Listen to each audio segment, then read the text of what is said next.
我带着同事一起去相亲，结果相亲对象却一眼看中了我的同事。我叫姜慕瑶，年过29还没结婚，除了朝9晚6的工作，整天便蜗居在一间不足30-40平米的出租房里。相亲完，回出租屋的路上，我收到了相亲对象发来的消息。看到这条消息的时候，我脚步一顿，想起在相亲网站上交的1000块会费，还是没忍住打字问了一句。看到这句话的时候，我没再回复，直接拉黑删除。我瘫坐在沙发上，拿出手机点开微博，一眼就看到了今天的热搜。当看到热搜上陆思辰3个字时，我就愣住了。陆思辰，我的初恋，曾和我一起蜗居在这狭小的出租屋3年，整天不务正业游戏人间的前男友，如今却摇身一变成了职业电竞大神。我看着那个词条愣了许久，直到手机上方弹出好友验证的消息，我才回过神来，退出微博，打开微信，点开那条好友验证，好友申请上只有2句话。下了班回家的仓促，这2句话让我的心脏像是被冰冻住了一样，一时停止跳动，难以呼吸。那个头像8年没变，是陆思辰。我双手变得冰凉，指尖不停颤抖。过了许久，终是忍不住通过了好友申请。见一面吧。短短4个字，让我坐在沙发上呆呆地看了一下午。这天晚上，我做了个美梦，在梦里，我和陆思辰结婚了，搬进了之前我们梦寐以求的大房子。婚后，我们甜蜜幸福，还生了一个漂亮可爱的女儿。第2天，星巴克，我们约定的时间是下午2点。我一早起来化妆打扮，穿了这些年买过最贵的一件衣服。中午12点就到了，坐在窗边，目光始终注意着门口。下午这里没什么人，时间1分1秒过去，终于到了2点，陆思辰准时出现。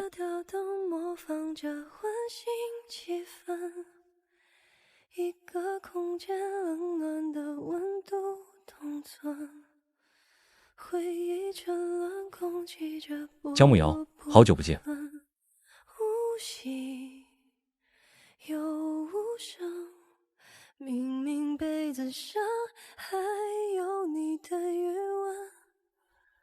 8年不见，你最近过得怎么样？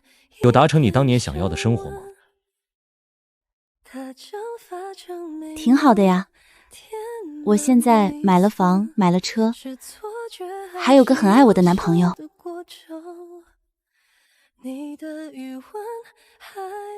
那你呢？我要结婚了。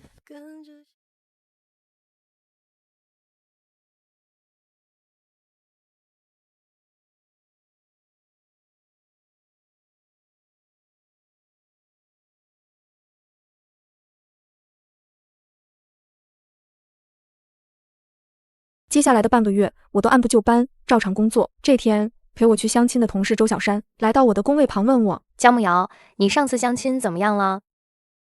不怎么样，他没看上我。我觉得那男的还行啊，是不是你自己太挑了？不是我挑，是他看上了你。没事儿，下次我帮你介绍个更好的。就在这时，公司里传来一阵骚动，一行人在老板的带领下走了进来。我看过去，视线瞬间和领头的陆思辰在空中交汇。那一瞬间，如梦，我的脑中一轰，心跳莫名加速。我的老板带着陆思辰走到众人面前，示意大家安静。我们呼家科技与 LC 战队达成合作，公司新研发的游戏《谍影》将由 LC 战队代言。话落，老板又看向我：姜慕瑶，你是研发组长。之后和 LC 战队的合作就交给你了。突然被点到名字的我还没回过神 ，LC 战队里走出一个女人朝我伸出手。你好，我是 LC 战队的经纪人方雨晴，合作愉快。方雨晴，我瞬间想起陆思辰的未婚妻，不就是叫这个名字吗？你好，我是姜慕瑶，合作愉快。彼此打个照面后，老板带着战队去了游戏场地。一直在我身边的周小山在我耳边八卦：你知道吗？方雨晴可不光是 LC 战队的经纪人，还是他们队长陆思辰的未婚妻。他家里挺穷的，但是在陆思辰最落魄的时候就陪着他了，陪了他8年。现在陆思辰事业有成，他的好日子也要来了。不过他确实值得。周小山的每句话都像一柄利刃，直插我的心脏。回到了工位上，我却心不在焉。一想到之后的日子每天都要面对陆思辰，我的心里就很害怕，怕被他知道我之前说谎了。我没有男朋友，也没车没房，终于熬到了下班。我刚走到公司门口，就接到了红娘李姐打来的电话。小江，我跟你说，你半个月前那个相亲对象王浩被抓了，听说刚放出来，他还真是活该。我这边又来了一个不错的相亲对象，你要不要见见？刚想拒绝，我想起之前老板说的话。姜慕瑶，你今年都29了吧？女人29岁还没结婚，也没个男朋友。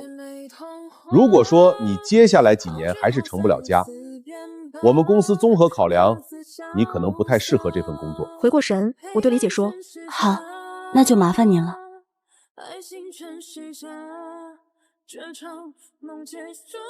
江慕瑶，我觉得我们可以再聊聊。我也不嫌弃你年纪，搭伙过日子，和谁过不是过？你说是不是？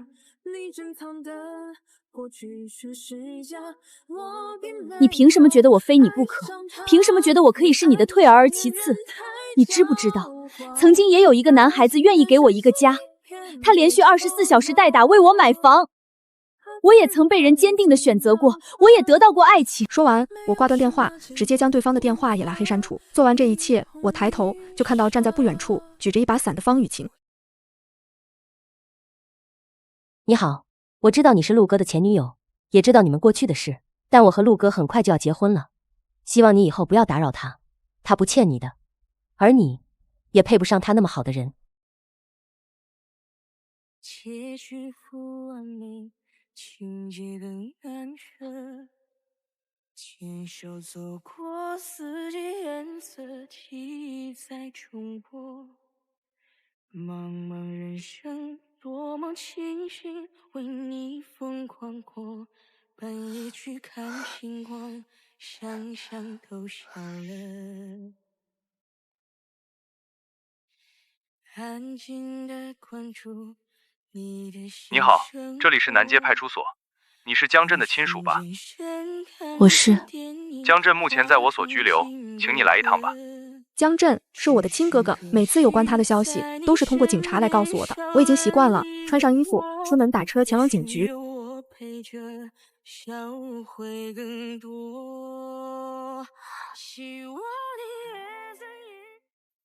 你怎么也在这里？你应该问问你哥。这时，不远处被几名警员按着的我哥江震怒吼道：“陆思辰，你个狼心狗肺的玩意儿！你和我妹妹在一起的时候，她一个人打5份工养你，而你就会在家里打游戏。你现在功成名就，竟然要娶别人，你还有没有良心？”听到哥哥的话，我脑中一轰，瞬间明白所有。你哥这个月已经是第4次进来了，都快成我们这里的常客了。这次又打了这位先生，现在他要么取得当事人谅解，要么就让他关几天。8年前，你就是这么跟你哥说我的。我喉咙一噎，我和哥哥说过，可是哥哥根本不相信，我无从解释，对着陆思辰鞠躬道歉。对不起，我哥哥不该对你动手，所有的医药费我都赔，求你能谅解他，别让他坐牢。我哥小时候为了照顾我，偷钱被人捅伤腹部，落下病根，所以不能坐牢。并不知情的陆思辰面无表情地看着我。你们不愧是兄妹，那你就准备赔钱吧，我会把账单发给你。而我保释哥哥，走完一系列流程，已经是凌晨2点。你干嘛要答应赔陆思辰钱？他都背叛你了，我凭什么不能打他？8年前他明明当着我面保证会娶你，给你一个家，如今功成名就，反倒抛下你，转头要娶别人了。哥，你知道吗？我今年29了，别人在我这个年纪已经结婚生子，而我现在连一个自己的家都没有，还在租着30-40平的顶楼。哥，其实我也想要一个家，一个未来，可你总是这样，我怎么会有未来呢？自从父母离世后，我和哥哥相依为命，他是我唯一的亲人，却常年小偷小摸，屡教不改。我挣的钱除了买药，全都花在了他身上，这是我第一次抱怨他。说着说着，眼泪忍不住落了下来。小木别哭，哥哥错了，哥哥保证再也不这样了。你等哥哥赚大钱，给你买大房子。这句话我已经不知道听了多少次，可是每次哥哥都没有信守承诺，我已经不太相信他了。哥哥看我不说话，转身离开，我不知道他这一转身就是一辈子。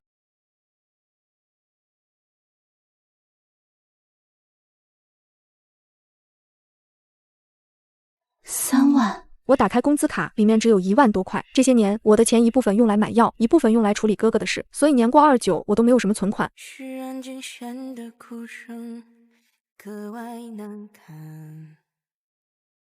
喜欢上一个人，往往只在一瞬间，可要忘掉一个人，大概需要很多年。不得不承认，8年时间，我都没能忘记陆思辰。第2天，陆思辰就带领战队直播测试谍影游戏，而我作为游戏的研发组长，在一旁观看记录问题。我的目光始终落在陆思辰身上，他修长白皙的手指灵活地在键盘上敲击，这一幕让我不自觉想起我和他在出租屋的3年里，那会儿陆思辰打游戏时邋里邋遢的，当时的我怎么没发现他这么帅呢？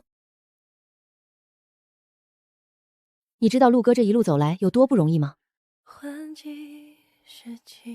他和你分开的时候，身体因为连续带打垮了，在医院住了整整1年，后来严重抑郁，要不是我和他的妈妈及时发现开导他，他早就死了。方雨晴的话像是一记重锤，狠狠砸在我的心上，痛得我几乎无法呼吸。我默默听完，佯装不在意。他确实不容易，所以啊，江慕瑶，你千万不要再招惹他了，好吗？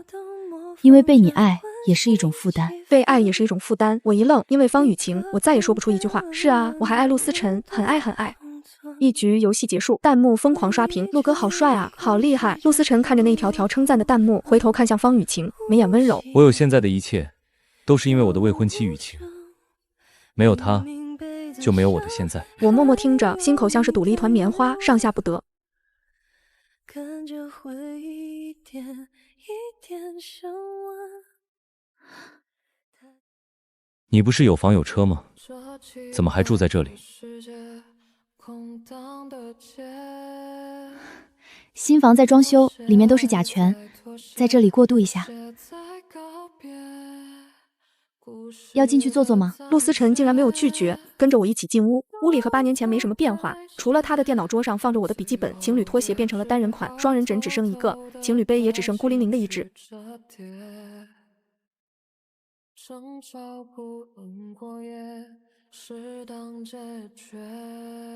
你男朋友呢？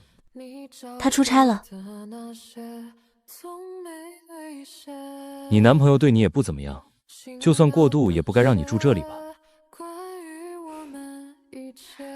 当初和你在这里住3年，不也住了吗？许久后，他又问我，和我分手后，你一直和他在一起？没有，在和他谈之前，我还交往过几个男人，和他是去年认识的。说这话的时候，我不敢直视陆思辰，周围的空气仿佛都凝固了下来。过了许久，陆思辰薄唇吐出3个字：你真脏。这3个字直直扎进我的心口，我却是一笑，看着他，一字一句：现在这个社会，要是只有一个男人，才是真的傻。难道你离开我这8年，就只有方雨欣一个女人吗？那真是太惨了。别忘了还钱。谁比较起来痊愈的比较快。小江，我上次和你说的相亲对象，他明天有时间，你要不要见见？好，我答应了，约了明天下班后见面。我这次的相亲对象叫林轩，李姐说他长相不错，还是个海归。等到了地点后，我看到一身笔挺西装、英俊年轻的男人，不由疑惑，为什么这样的优质男还会出来相亲？我听李姐说，你挺缺钱的。这样吧，你陪我一次，我给你1000块，怎么样？你觉得我很像卖的吗？这个社会上的女人不都是这样吗？你结婚也是为了钱吧？我现在给你，我们各取所需，不是挺好的吗？我的喉咙哽咽。在职场上，我的老板说，女人30岁前应该有男朋友，应该结婚，应该生子才正常。出去相亲，男人又说女人都是为了钱。我不明白为什么女人要被定义，女人或者说是我，到底应该怎么做才是对的？可能是看我半天没说话，林轩接着说，你是不是觉得钱不够？我可以再加500、1500，找个外围都够了，可以了吧？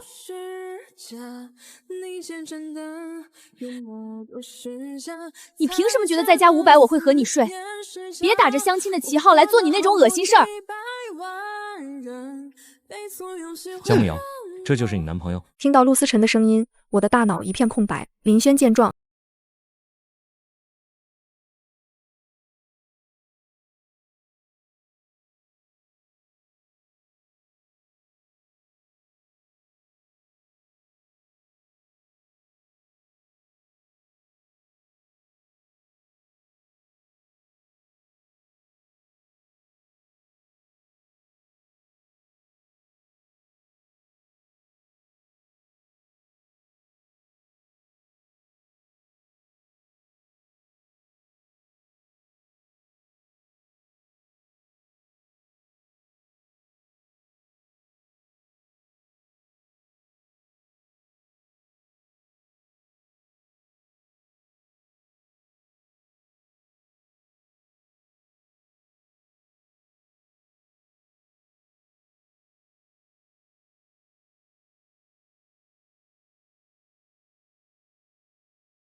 江木瑶，听说你昨天去陪了。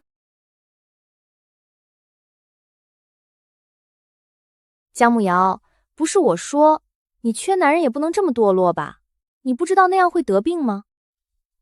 周小山，你是亲眼看见我了，还是你有经验？我就是开个玩笑，你至于吗？难怪嫁不出去。我没再和他争执，埋头工作。可没多久，老板就让我去他的办公室。小江，你的事儿我也听说了，实在是影响不好。等这个项目结束，你要不休息休息？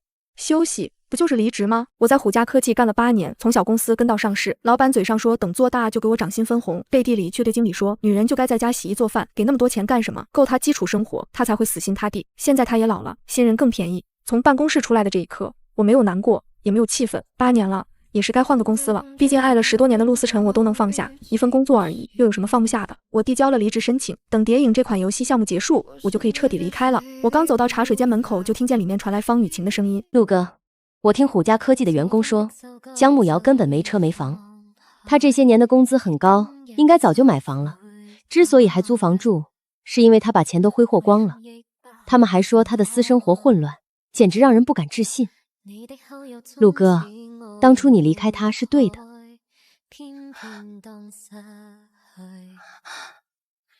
别再提江木瑶，我和他是过去式，他现在怎么样，我不在意。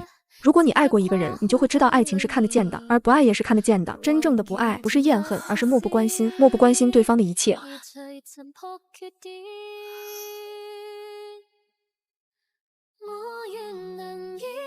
江小姐有空听别人小话，不如想着怎么把钱还了。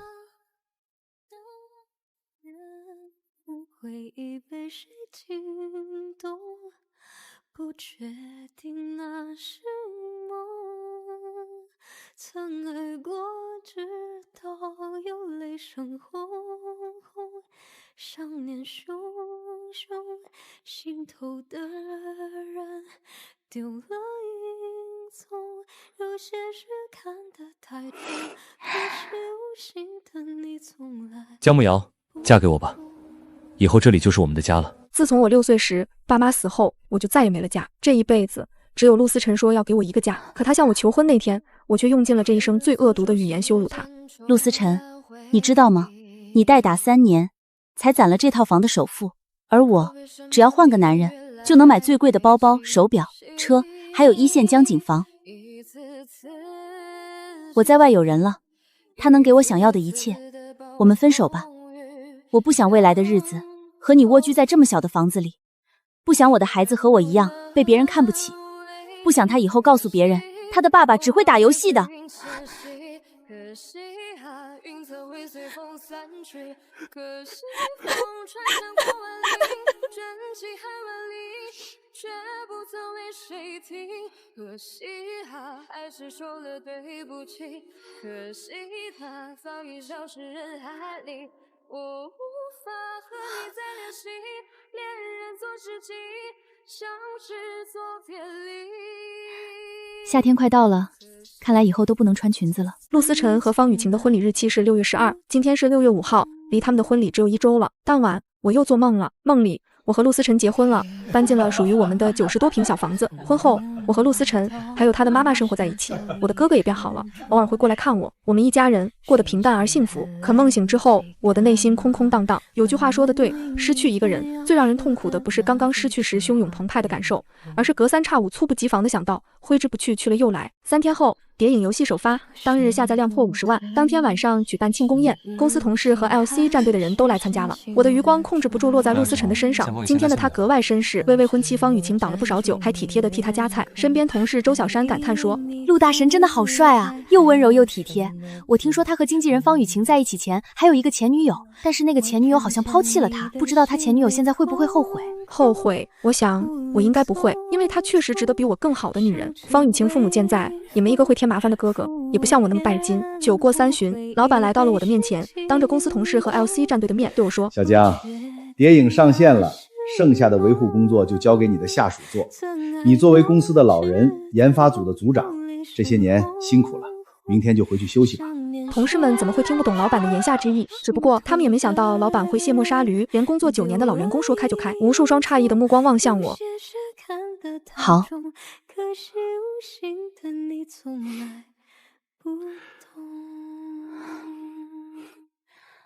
你在公司待了9年，老板怎么能说开就开？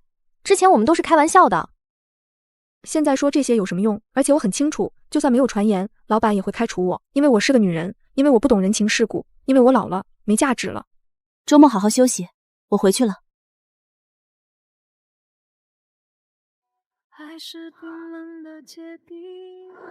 你的胳膊上是怎么回事？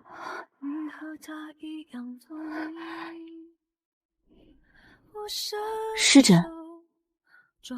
以前怎么不知道你有这毛病？可能是因为以前你不够关心我吧。关心？在你看来什么才是关心？是像你一样找个有钱人背叛自己的男友吗？江小姐，不要想着不劳而获，富豪没那么好找的，他们也看不上你，好自为之吧。富豪没那么好找，男友也是。其实我骗了陆思辰，他不知道，他离开的这8年里，我没有谈过一次恋爱，真心爱过一个人，你就会发现，无法像爱他一样再爱上别人。回去的路上，大雨纷纷，我站在雨里，望着漫天雨幕，眼眶湿润。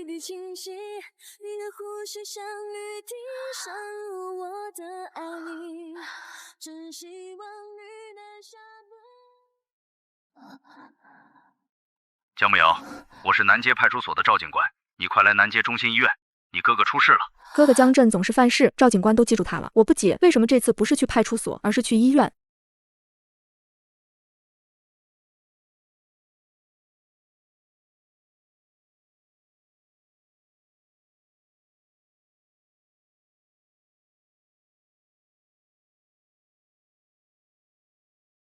江震今天凌晨2点多又去别墅区偷东西，弄出动静被主人发现。他为了不被抓到，从别墅3楼阳台直接跳了下去，肋骨骨折穿透脾脏，当场死亡。我之前跟他说了很多遍，不要小偷小摸，找份正经工作，他就是不听。他死的时候手里还攥着别墅主人的金项链，为了一条项链连命都搭进去了，值吗？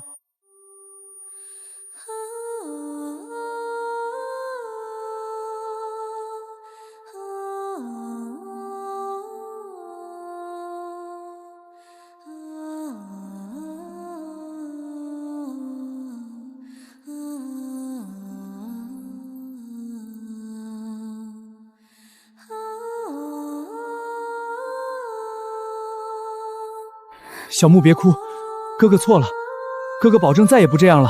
你等哥哥赚大钱，给你买大房子。我亲手将我哥送去了殡仪馆，眼睁睁地看着他和爸妈一样被放进那个小小的盒子里。从今以后，户口本上只剩下我一个人的名字，在这个世界上，我再无亲人。2天后，我去公司办理离职手续，来到老板办公室，我说：“我走可以，但是我跟了你9年。”你必须给我9万块做赔偿。办理完哥哥的丧事，我已经身无分文，连1块墓地都买不起。9万块不多，我跟着老板出创，没日没夜加班，1年补1万根本不算什么。江木瑶，我就说你怎么答应的那么爽快，原来是在这儿等着我呢。9万块，好，我就当打发一条狗了。也是，只有狗才会忠心耿耿跟着他这样的老板9年。财务当天就把我的工资和9万块赔偿打给了我。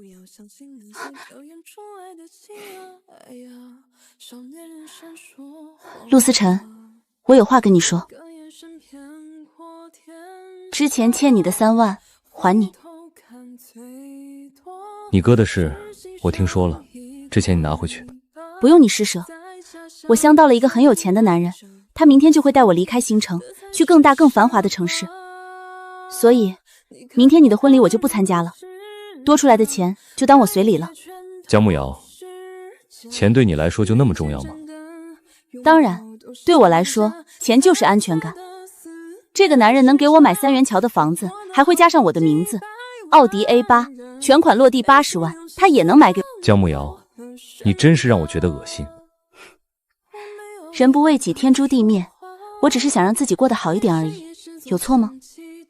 江木瑶，我后悔了，后悔和你在一起过。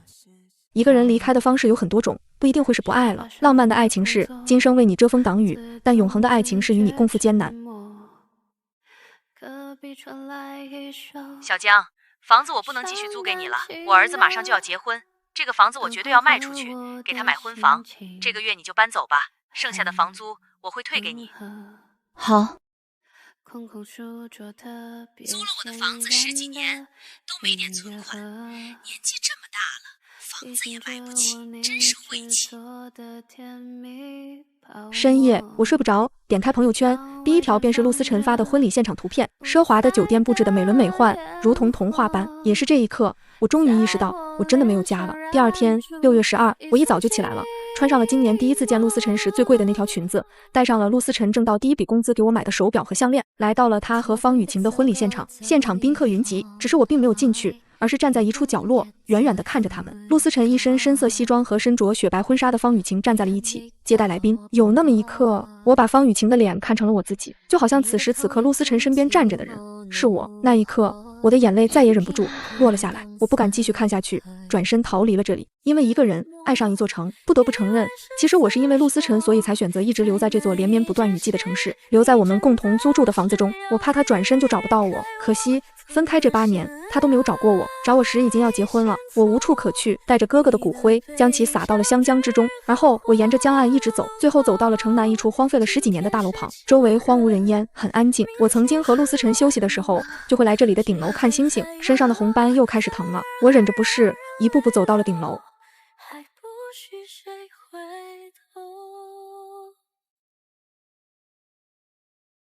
你离开星城了？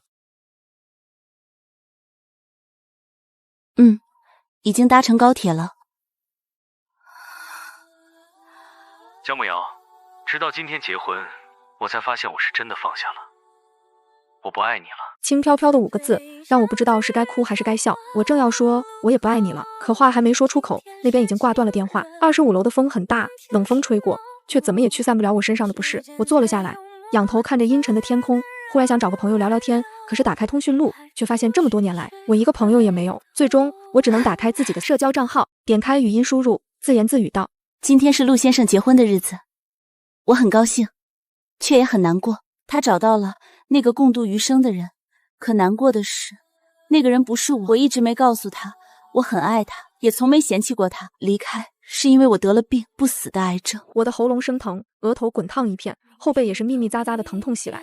我和陆先生是在8年前分手的，分手后以为我们此生再无交集，没想到8年后我还能再见到他。可能是上天对我的怜悯吧，让我能亲眼见证他的幸福。我一直知道他很优秀，他现在成为了 LC 战队的队长，是电竞大神，我真的很为他开心。他对我很好，曾经说过给我一个家，他真的做到了。可惜我配不上他。我6岁时爸妈走了，10岁的哥哥为了照顾我开始偷东西，后来养成了习惯。我很后悔最后一次见他时还在抱怨他。现在哥哥也走了，他把我一个人留在这儿了。我为公司奋斗9年，项目完成就被开除，可能我确实年纪大了，没用。断断续续，我都不知道自己在说些什么，就是想把憋在心里的话都说出来。最后说完了，才发现我的一生真的很失败。这个世界真的很美好，但是我下辈子还是不来了。现在我要去见我的爸妈还有哥哥，和他们团聚了。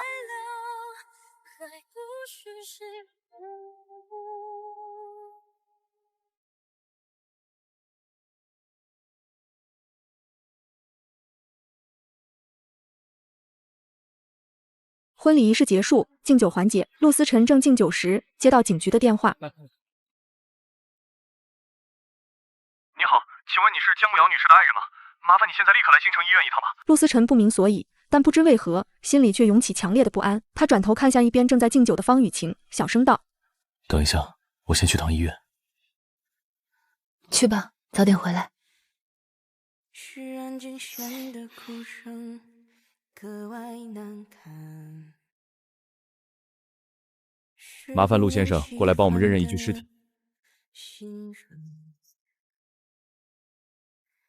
我不认识这个人。我们在坠楼现场找到了这部手机，使用技术手段打开了这部手机。通讯录里，江慕瑶女士给你的备注是此生挚爱。所以我们才联系你。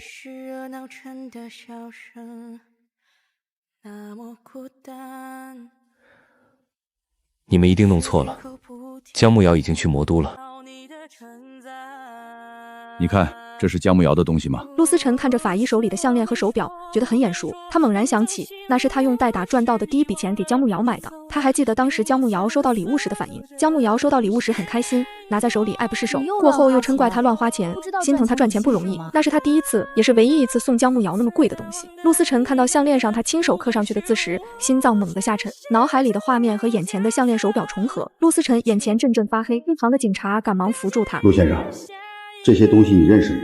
是江慕瑶小姐的东西吗？是。听到他的肯定，警察表示了解，随后将陆思辰带出太平间。感谢您的配合，情况我们已经了解了，你可以回去了。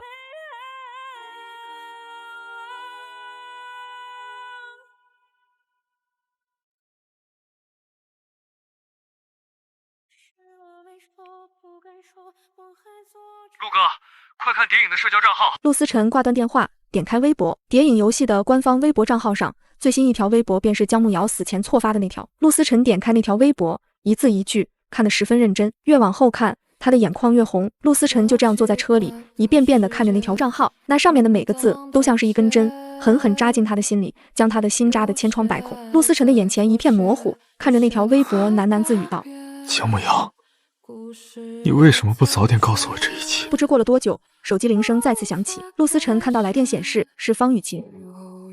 陆哥，大家都在找你，你什么时候回来？马上回去。话落，陆思辰挂断电话，开车离开医院。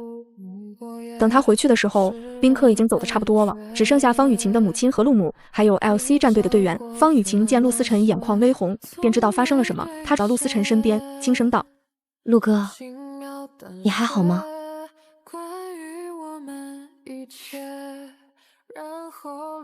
思辰，怎么了？发生什么事了？没事妈，已经处理好了，你别担心。雨晴的家人还在那边，我先过去。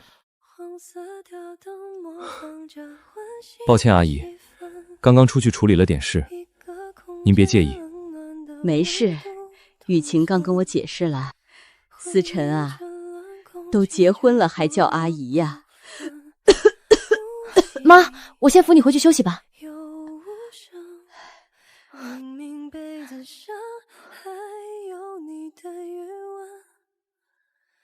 跟着回忆一点一点升温，它蒸发成美梦。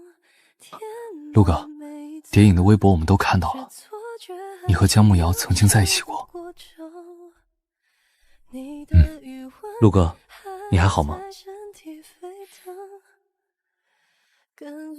没事，都过去了。所有人走后，偌大的婚礼现场只剩下陆思辰一个人。陆思辰拿出手机，点开微博，发现江慕瑶错发的那条微博已经被删了。同时，谍影的官方微博发出澄清声明，网友对此却并不买账，纷纷在澄清微博下留言：贵司一手卸磨杀驴玩的真好啊！公司领导简直不是人，竟然给人逼到绝路。我找到那条微博的原主账号了，账号名字叫思念尘封。大家快去看！陆思辰看到这条评论，颤抖着双手点开那个账号，思念尘封，思辰。陆思辰只一眼便知那就是江慕瑶的微博。最新的一条微博是2天前发的，哥哥走了，我真的没有家了。陆思辰一条一条翻看着江慕瑶的微博，直到工作人员来提醒他，他才回过神。陆思辰回到别墅时，方雨晴已经坐在客厅的沙发上等他。陆思辰走到沙发上坐下，看着方雨晴询问道：阿姨怎么样了？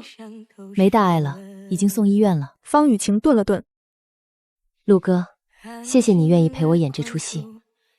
别说这种话，当初如果不是你一直陪在我身边，可能我现在还没走出来。陆哥，敬酒时那通电话是江慕瑶打给你的吗？微博我看见了，他现在怎么样了？他死了，警局打电话叫我去认尸。说完这句话，他便起身上楼回房了。方雨晴还想说点什么，见此情形，便也只能把话咽下。陆思辰回到房间，换下衣服去冲澡，热水驱散了他身上的疲惫。脑中不自觉回想起这8年间发生的事。当时和姜慕瑶分手后，他一度陷入抑郁，不停地怀疑自己。后来在医院认识了方雨晴，是方雨晴将他从那段黑暗的时光里拉出来的。进入 LC 战队后，他便引荐方雨晴作为战队的经纪人。方雨晴的母亲身体不好，常年吃药住院。后来方母病重，想看到女儿结婚，方雨晴来找他帮忙演戏，他答应了。方雨晴对他有恩，他不能坐视不理。二人宣布结婚那天，全网都在祝福，说他们早该在一起。可真相如何，只有他们2人知道。陆思辰站在花洒下，水流一点点划过他的全身。这8年里，方雨晴一直陪在他身边，他们之间就像是兄妹一样。他原以为自己早就放下了姜慕瑶，可不知为何，那天他上了热搜后，鬼使神差的给他发了那条微信：8年未见，再见第一眼，他还是忍不住心动。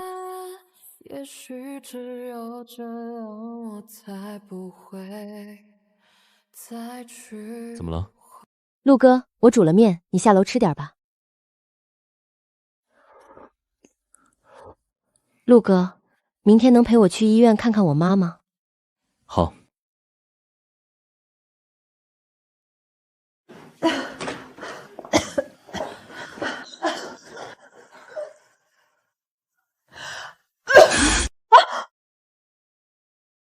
妈能活到现在已经知足了，你和思辰好好过日子，妈也就放心了。阿姨，我会好好照顾雨晴的。陆哥，我该怎么办？陆哥，还需要你再陪我演一段时间，可以吗？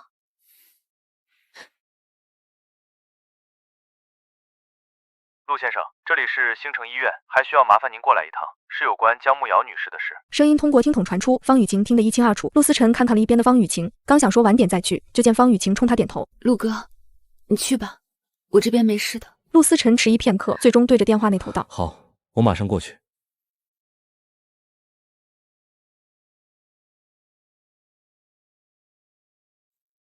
我们联系不到姜慕瑶女士的其他家属，你是否可以将遗体认回？陆思辰立刻点头答应。几个小时后，陆思辰抱着姜慕瑶的骨灰站在殡仪馆的门口。陆思辰看着骨灰盒上姜慕瑶的照片，心底的痛意瞬间蔓延至四肢百骸。他将姜慕瑶的骨灰暂存在殡仪馆，随后开车回到了医院去接方雨晴。回到别墅，陆母已经做好一桌子菜等着。方雨晴吃了几口便回房了。陆母看着方雨晴离开的背影，若有所思。饭后，陆母将陆思辰拉到客厅：你和雨晴怎么回事？都结婚了，怎么还像陌生人？妈，其实我和雨晴是假结婚，是为了圆她妈妈的梦。雨晴是个好孩子，你们认识这么多年了，不如你们就……妈，我一直把她当妹妹。你心里是不是还有姜慕瑶？知子莫若母，陆母一下点破了陆思辰内心的想法。陆思辰无从辩驳，点了点头。陆母见状，眉宇间染上一丝不悦，低声呵斥：你忘了当初和他分手后你是怎么过来的？雨熙多好的孩子，你怎么就看不到他的好？之前2人分手时，陆思辰并未将分手原因告诉母亲，只说了2人性格不合适。母亲当时也只是感到可惜，并未多说什么。现在8年过去，听到陆思辰说心里还有姜慕瑶的时候，他自然没什么好脸色。陆思辰看到母亲脸上的不悦，开口道：妈，事情不是你想的那样。我告诉你这件事，只是想让你知道我和雨晴的关系，不想你觉得我们感情不和什么的。我只是把她当妹妹，除此之外没别的。话落，陆思辰拿起车钥匙起身出门。陆思辰在听到母亲那样说姜慕瑶的时候，心里不自觉涌上一丝烦躁。他怕再待下去会和母亲吵起来，便准备出门散心，转移注意力。不知不觉间，陆思辰将车开到姜慕瑶的出租屋楼下。他抬头看着顶楼的窗户时，心脏像是被人攥住，传来阵阵抽痛，令他难以呼吸。陆思辰深吸口气，抬脚一步步走上楼梯。每走一步，脑中便浮现出一幅和姜慕瑶相处的画面。当时他们没钱，只能租顶楼，冬冷夏热，环境也不怎么好，但他们依旧觉得很幸福。想着想着，陆思辰就走到了姜慕瑶那间出租屋的门口。房门大开，里面还有工人进进出出。见状，陆思辰不自觉皱起眉头，抬脚走进屋内。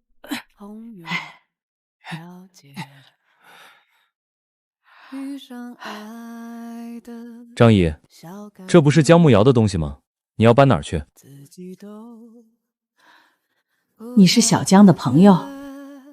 这是姜慕瑶的东西，你要搬走。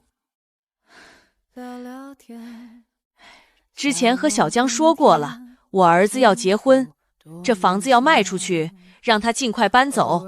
这不，我昨天带人来看房，开门一看东西还在这儿，我又联系不到人，只能找搬家公司先把东西搬走了。对了，既然你和小江认识，要不这些东西你先搬走吧，你联系到人后再把东西换给他，不然我是真没地方放这些东西。那就让师傅把东西搬到我家吧。行行，我这就和他们说一声。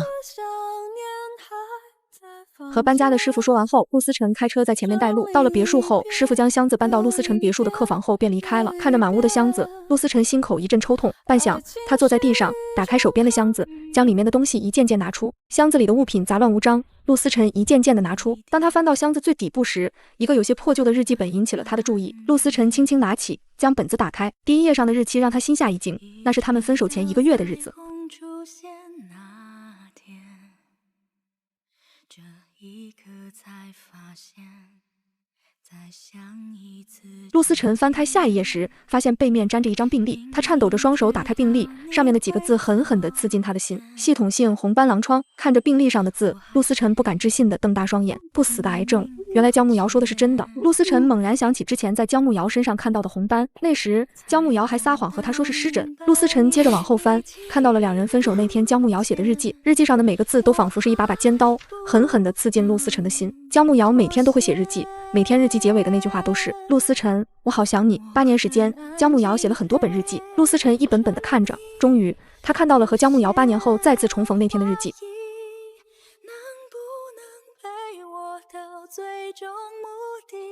陆思辰的泪水不断的滑落，心像是被划开一个口子，不停的滴血。就在这时，房门被人敲响，陆母走了进来。思辰，你怎么了？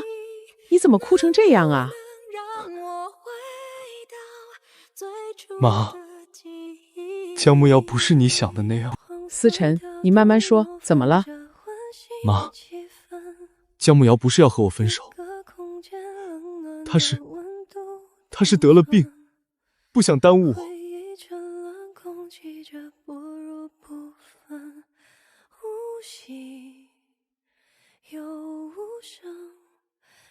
那你现在是怎么想的啊？别忘了，你现在已经和雨欣结婚了，虽然不是真的，但如果让外人知道了，肯定对你们的名声不好啊。陆母平时根本不会看热搜，所以现在还不知道姜慕瑶的事。片刻后，陆思辰擦去眼角的泪，将姜慕瑶错发的那条微博拿给母亲看。这是怎么回事？姜慕瑶她不会……她走了，在我婚礼那天，她之前说相亲到一个很好的人，我以为她已经离开省城了，没想到。思辰，雨熙陪了你8年，就算最后你俩走不到一块儿，你也得好好照顾她。你现在这么成功，一半的功劳都归功于她。姜慕瑶已经走了，逝者已逝，生者如斯，你也别把自己逼得太紧了，毕竟那些事你之前又不知道。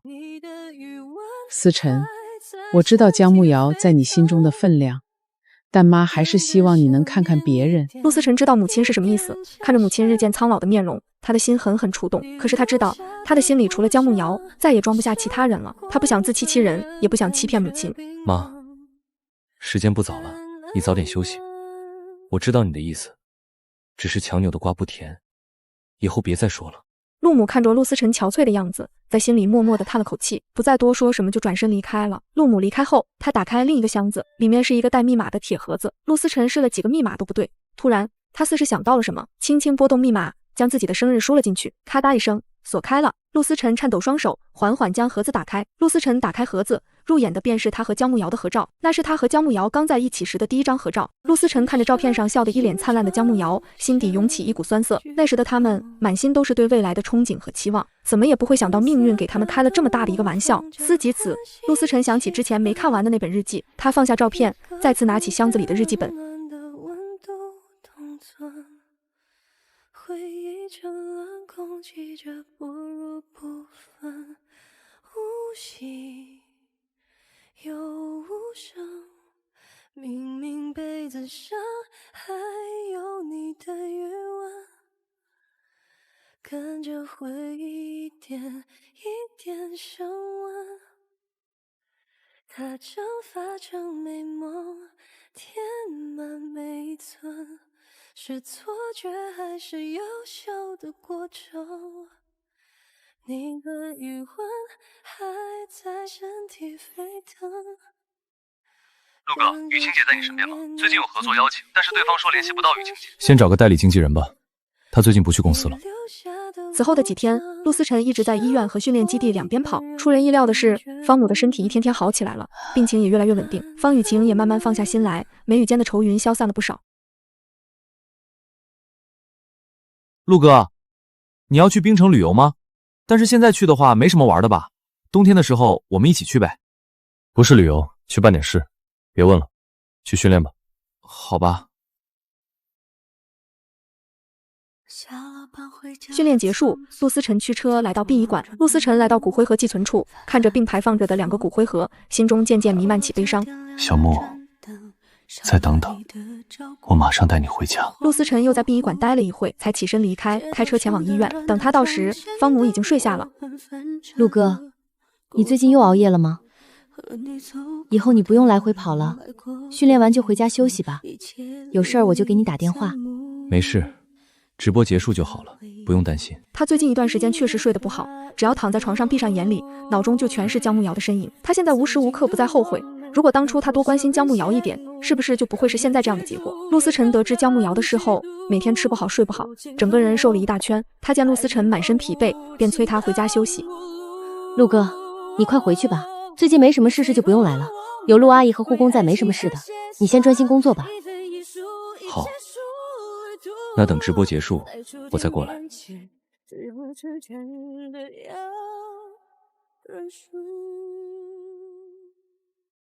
哥，我妈走了。我马上过去。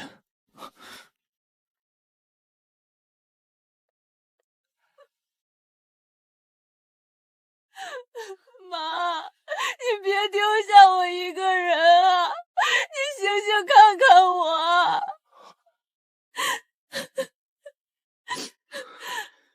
陆哥，明明之前都好好的，为什么这么突然？我没有家了。你要出门？我去海城完成我妈的遗愿。我辞了经纪人工作，发了我们离婚的声明，以后就定居海城。陆哥，谢谢你这么多年照顾，我先走了。陆哥，我知道你想说什么，你不用劝我了，你放心，我能照顾好自己，有事我会和你说的。好，注意安全，照顾好自己，有事一定给我打电话。谢谢陆哥，我走了。方雨晴离开后，偌大的别墅只剩下陆思辰一人。调动模仿着温馨气氛，一个空间温暖的温度同存。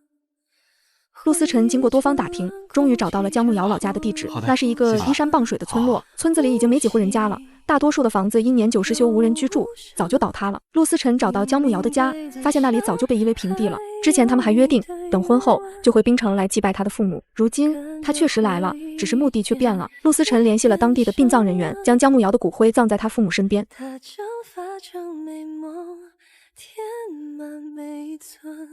姜慕瑶，下辈子换我来找你，换我陪你吃苦，换我为你挡下所有风雨。这辈子是我对不起你，你等我。